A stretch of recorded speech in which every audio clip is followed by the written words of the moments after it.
December 15th, 1995, in the small town of Bristolville, Ohio, John and Shelley Markley vanish into thin air. That afternoon, their 15-year-old daughter Ruth comes home from school to a scene that doesn't really make sense. Coffee pot is boiled dry. Her parents' clothes for a funeral that night are laid out on their bed.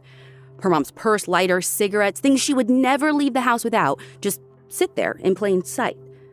But John and Shelley are gone.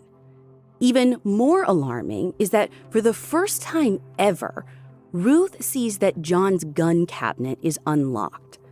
When the couple doesn't show up to the funeral that evening or come home that night, the family finally reports them missing.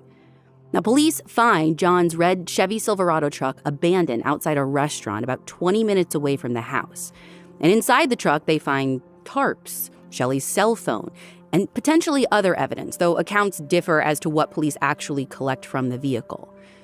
Even stranger, though, that same truck was spotted earlier in the day at a Walmart parking lot where John's niece, she's the one that saw it, she writes, "Hi, Uncle John," in the dirt that was caked on the side. So someone must have moved the truck. The question is, who?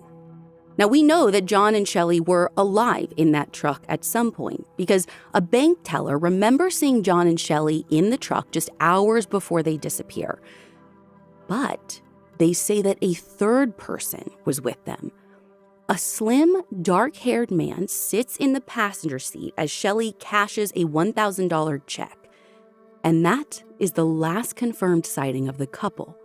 But then come the phone calls. John's brother-in-law starts receiving these bizarre ransom demands from a man claiming that John and Shelley are alive but being held in Toronto. He demands $10,000 and warns that they'll be sacrificed by a cult if the family doesn't pay up.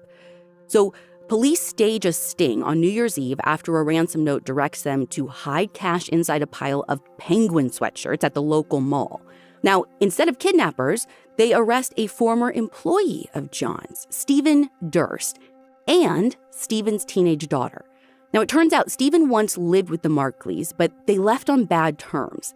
Now, he ends up getting convicted of the extortion plot, effectively taking advantage of their disappearance, but he's never charged with anything tied to their actual disappearance.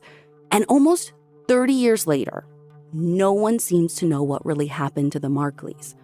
Were they victims of a former employee's grudge? Was this a random kidnapping? Or was it something else entirely? Our investigative reporting revealed a wild, tangled web of family feuds, and maybe that might hold the key